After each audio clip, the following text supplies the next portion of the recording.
Oke guys, hari ini videonya agak cukup panjang nih ya. Dan gue mau disclaimer dulu bahwa semua yang gue ucapkan ini adalah pendapat pribadi, bukan kajian akademis, belum terbukti kebenarannya, dan bersifat sangat subjektif 100%. Oke? Nah, beberapa minggu terakhir ini di dunia digital marketing ya, atau digital bisnis gitu. Pokoknya kalau lu ada di dunia digital gitu ya, pasti lu akan mendapatkan iklan ataupun info mengenai adanya konferensi dari Idea Cloud. Oke. Nah, gue sendiri nggak pernah tahu sebelumnya apa itu Idea Cloud ataupun konferensi Idea Cloud gitu ya. Gue sering dengar kisah Pak Hermanto, si bos Crazy Rich Surabaya gitu, which is I don't care. Dan gue juga adalah seorang follower setianya Denny Santoso. Oke. Jadi kebetulan dia salah satu foundernya Idea Cloud 2021. Dan dia juga banyak promo konferensi ini di video-videonya gitu. Jadi alhasil gue pun pengen cari tahu dong, ini apa sih gitu sebenarnya gitu. Nah di video ini tuh gue akan sampaikan alasan kenapa gue tidak ikut konferensi ini. Oke, sekali lagi gue sampaikan bahwa ini adalah sepenuhnya pendapat pribadi ya guys. Oke, jadi ini bukan kajian akademis. Oke, ini subjektif. Tapi gue rasa hype marketingnya itu sudah terlalu berlebihan. Buat lo yang terbawa iming-iming terbang ke awan gitu ya. Sekarang gue pengen tarik lo lagi kembali ke bumi. Gitu guys. By the way, gue pernah kontak akun Idea Cloud di Instagram gitu ya. Gue pengen ngajak kolaborasi sebenarnya. Nggak dibalas, nggak apa-apa, itu hal biasa. Dan gue juga tanya via WA. Intinya tuh gue pengen tanya ada tiket gratis nggak gitu. Siapa tahu ada. Ternyata nggak ada. Jadi beberapa hari kemudian setelah dia jawab nggak ada tuh adminnya tanya lagi ke gue. Jadi ikut nggak nih kak gitu. Lah dalam hati gue kan kemarin kita udah ngobrol gitu. Kenapa sekarang lu tanya gue seolah-olah kita nggak pernah ngobrol gitu kan. Nah, video ini juga sekalian menjadi kritik buat konferensi ini ya guys. Dan gue rasa juga banyak seminar-seminar serupa di luar sana. Nah, mari gue sampaikan apa aja poin-poinnya yang penting dalam acara konferensi ini. Semoga ini bisa membantu lu untuk membuat keputusan yang lebih tepat ya guys. By the way, gue ngomong lagi, ini pendapat pribadi ya guys. Ini kritik pribadi gue gitu. Nah, di dalam videonya YouTube-nya Kodeni itu tanggal 31 Agustus, judulnya begini. Lagi cari investor? Tanda tanya. Join Idea Cloud Conference. Tanda seru. Ya. Strip tips sukses bisnis untuk pemula. Jadi kalau lu pemula, ini tips suksesnya. Oke. Video ini adalah rekaman dari Instagram live-nya Kodeni. Waktu itu gue ikutin live-nya full, dan setelah dia terbit di YouTube juga gue dengerin ulang lagi. Nah, untuk siapa sih gue mengatakan bahwa lu sebaiknya jangan nggak usah ikut konferensi ini gitu. Untuk siapa nih? Yaitu Anda-Anda ini nih, Anda-Anda semua nih pengusaha muda yang justru jadi target dari konferensi ini. Anda-Anda nih yang bukan anak orang kaya, bukan orang yang punya koneksi dengan orang kaya. Intinya lu tuh orang kelas menengah ke bawah. Seperti gue. Itu seperti lu dan gue, penonton gue ini gitu ya. Dan lu mungkin sedang membangun bisnis. Oke. Karena lu mau membangun bisnis, lu mencari banyak ilmu dong. Nah, lu mungkin tertarik dengan videonya Kodeni ini gitu. Judulnya kan begitu luar biasa ya. Apa Anda sedang mencari investor? Jelas, semua orang sedang mencari investor ya. Jadi kalau iya, join konferensi ini. So, it's very very simple gitu. Jadi mungkin Anda mendapat persepsi bahwa jika Anda join ke sini, maka ada kemungkinan Anda akan mendapatkan investasi. Oke, di video ini gue akan kasih tahu lu bahwa sebaiknya lu mengubur semua mimpi lu itu. Oke guys. Kode ini di video itu bilang gini, kita lagi mencari UMKM di Indonesia untuk dikasih duit atau diinvest dan bisa jadi gede.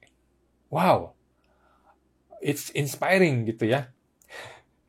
Oke guys, kalau lu seorang UMKM ya yang sedang berjuang untuk bisnis lu punya ide, lu punya produk tapi lu nggak punya duit untuk ngembangin bisnis, pasti lu tertarik.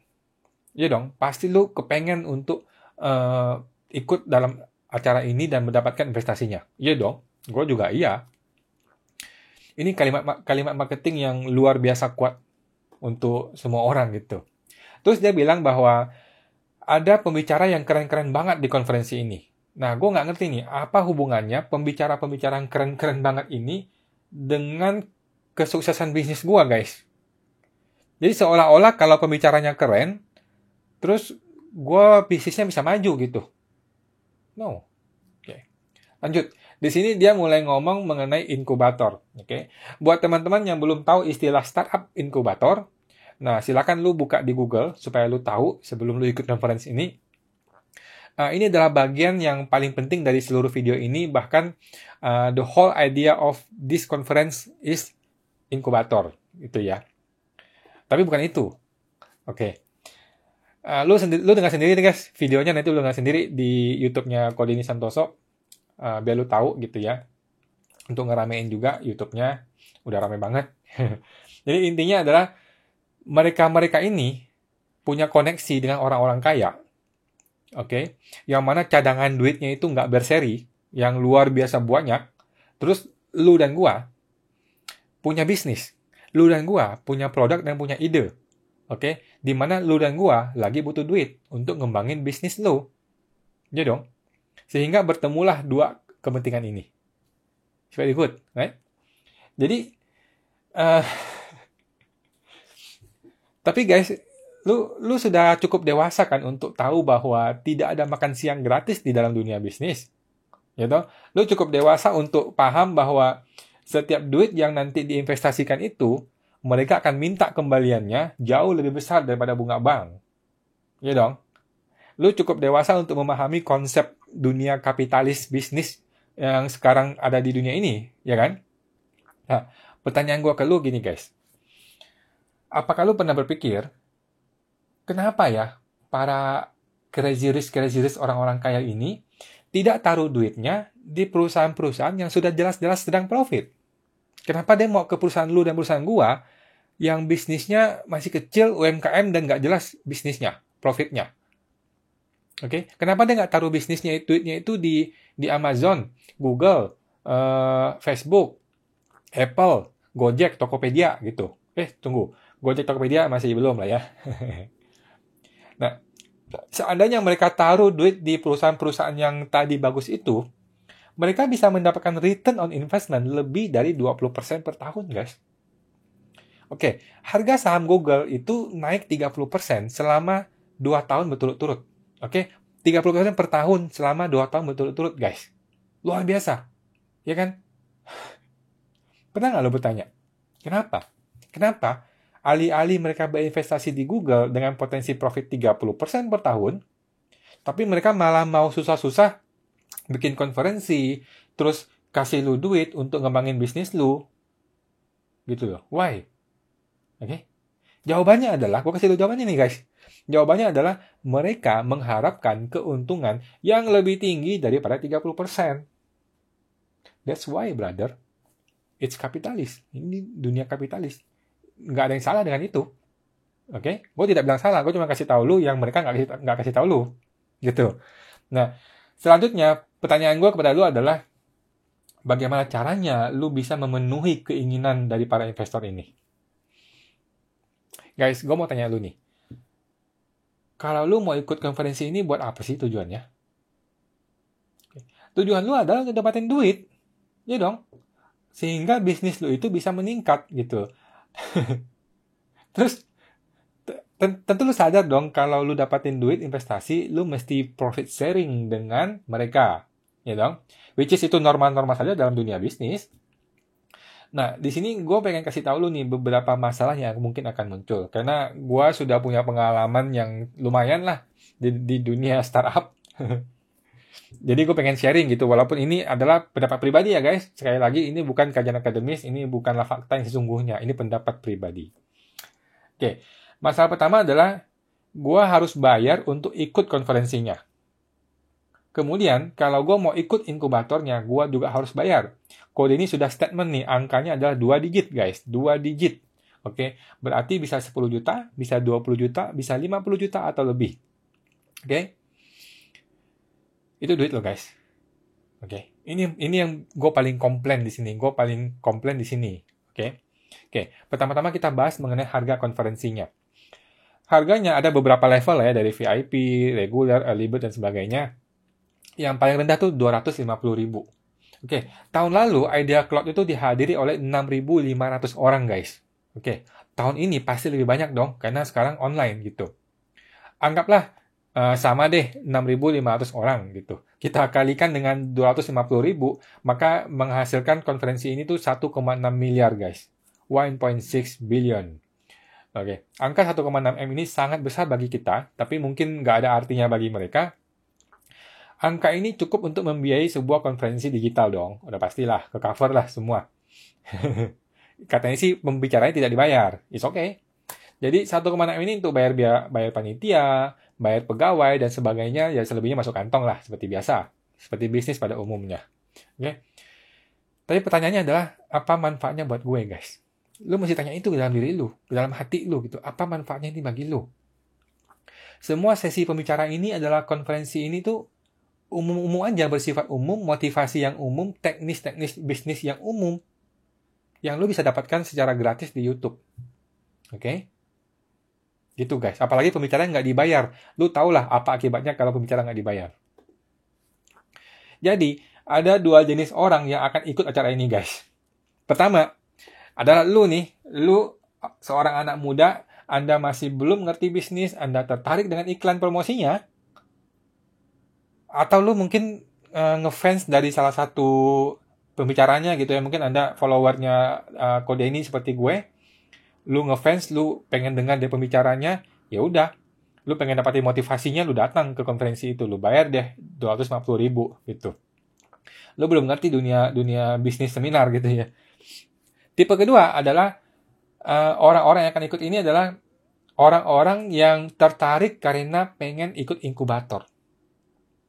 Bukan pengen dapat ilmunya, pengen dapat duitnya, pengen dapat investasinya, gitu ya.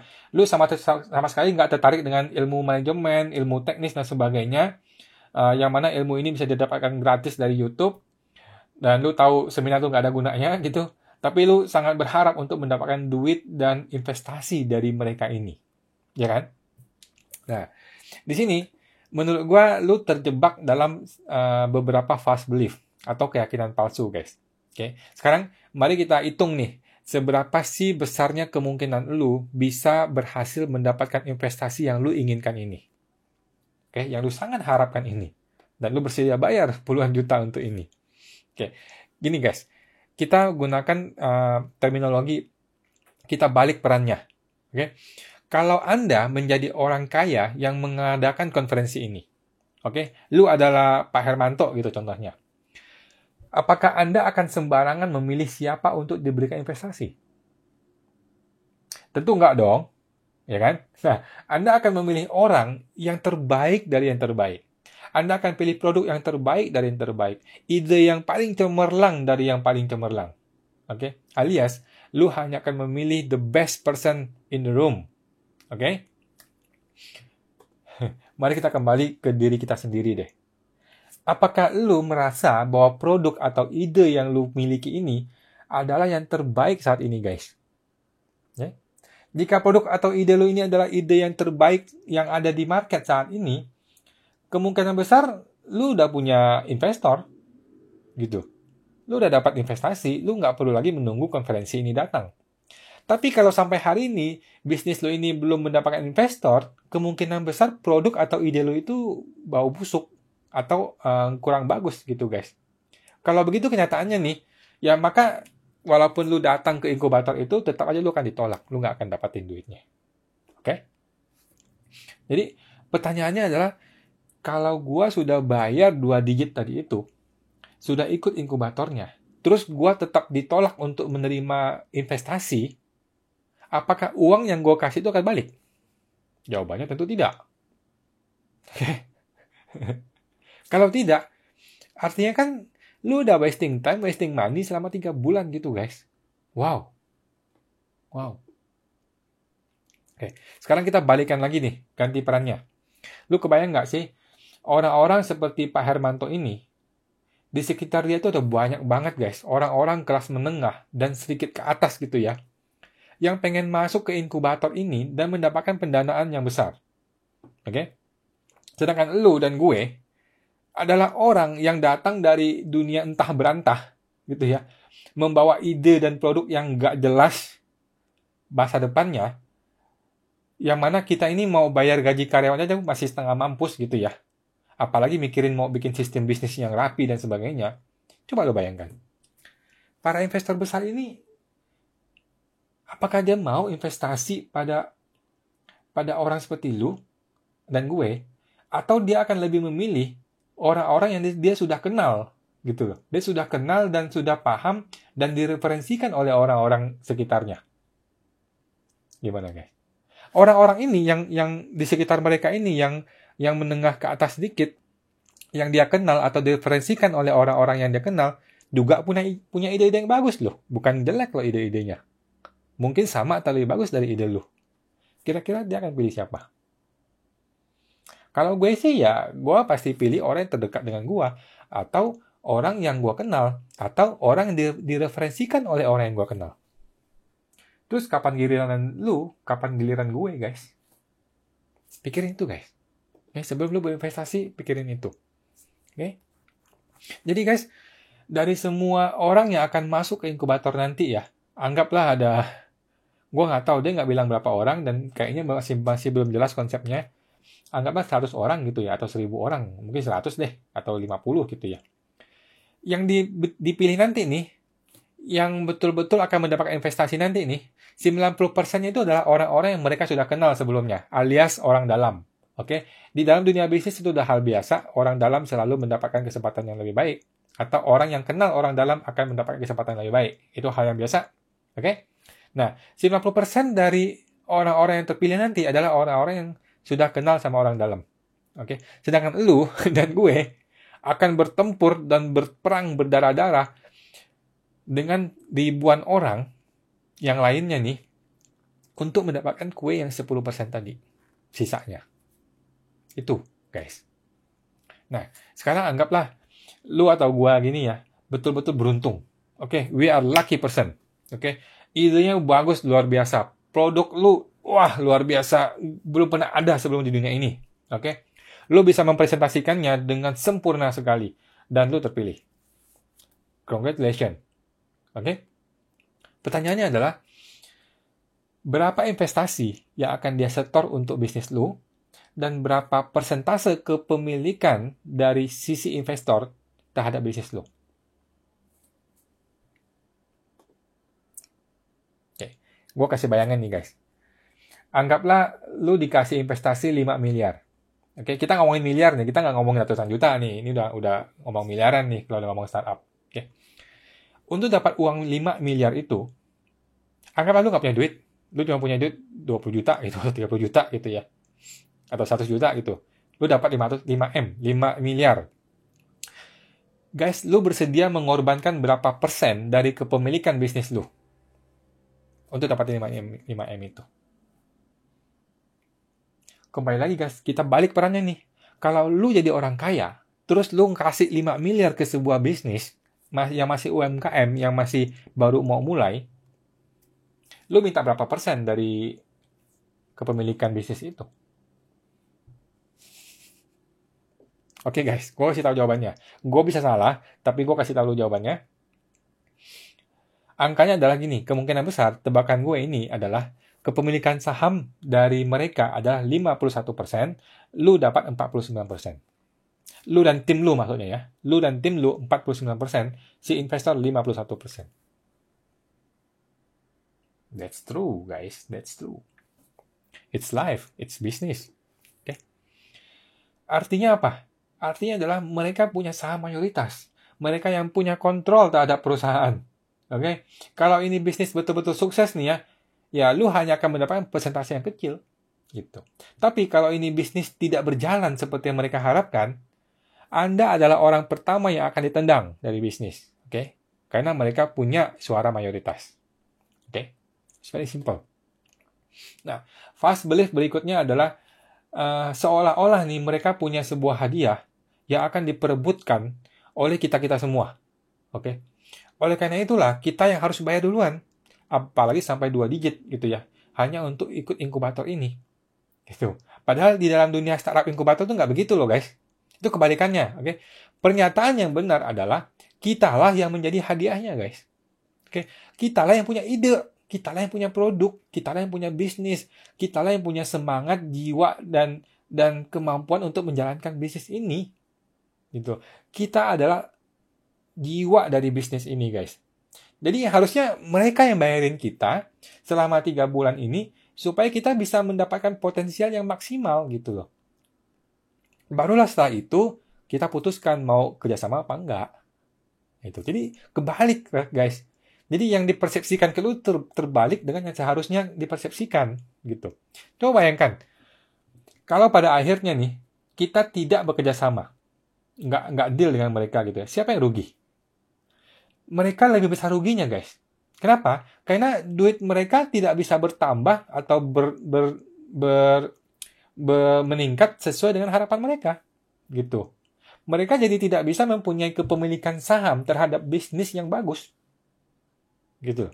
Sedangkan di sisi kita, sebagai pemilik bisnis, kita nggak rugi.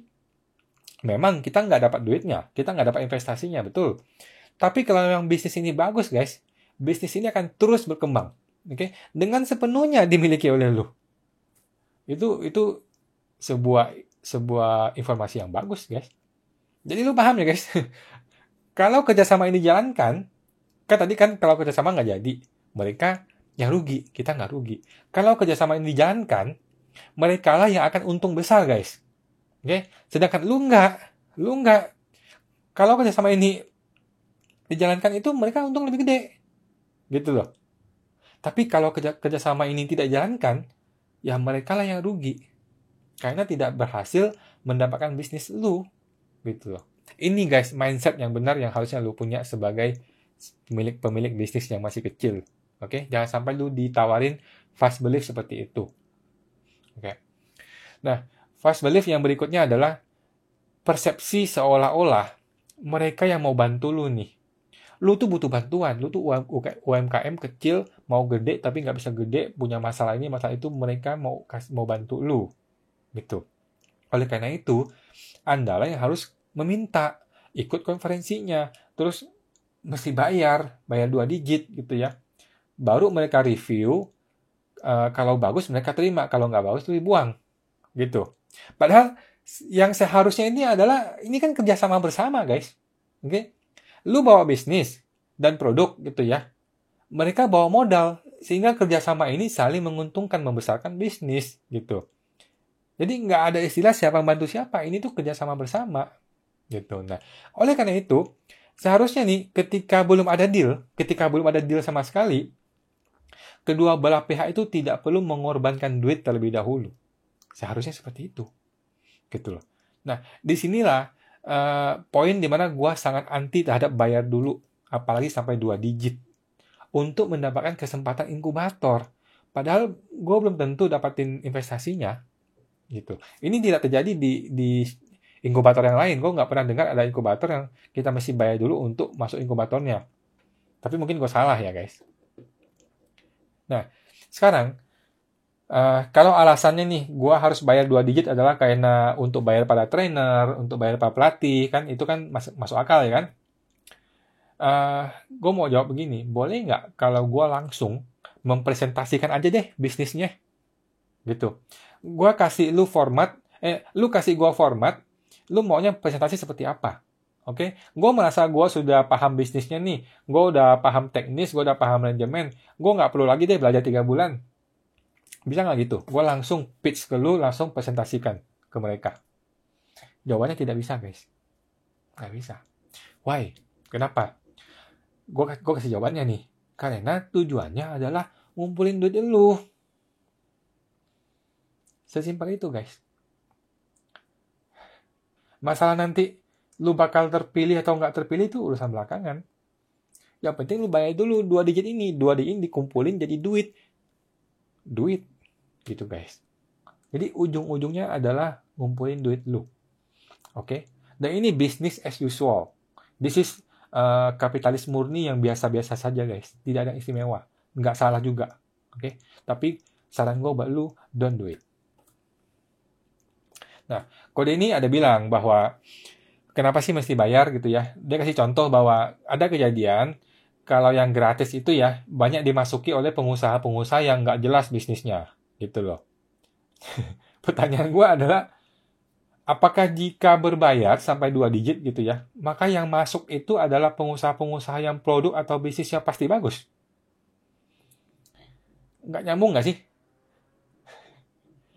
Orang yang mampu bayar 2 digit adalah orang yang punya duit 2 digit di kantongnya. Ya dong? Nggak ada hubungannya dengan bisnis atau produk atau ide itu bagus atau tidak bagus, guys. Itu kan mindset yang lu paham dong. Ya dong? Orang punya duit untuk bayar bukan berarti dia punya produk yang bagus. Orang yang punya produk yang bagus tidak berarti dia bisa bayar atau nggak bisa bayar, nggak ada hubungannya. It's very simple. Ya, tapi lu nggak dikasih tahu ini, guys. Lu di balik mindset lu. Ini yang gue kritik. Oke, ini yang gue kritik. Gitu. Terus Anda diiming-imingi dengan kata-kata bahwa investasi itu bernilai miliaran. Sampai ratusan miliar, guys. Bahkan sampai 500 miliar ke atas gitu ya. Guys, teman-teman. Gue mau kasih tahu lu nih. Kita ini hidup di dunia nyata ya. Bukan di dunia mimpi. Oke, bukan di dunia Aladin. Oke. Jadi kalau lu orang yang yang masih bermimpi seperti itu, coba bangun, oke? Sadar. Bayangkan guys, kalau lu adalah orang yang punya duit 500 miliar, oke? Apakah Anda akan memberikan uang itu kepada UMKM yang punya produk yang luar biasa bagus? Atau Anda akan memberikannya kepada orang yang jelas-jelas Anda kenal dengan baik, Anda yakin bisnisnya besar dan bisa besar, dan orang itu sudah kenal lama?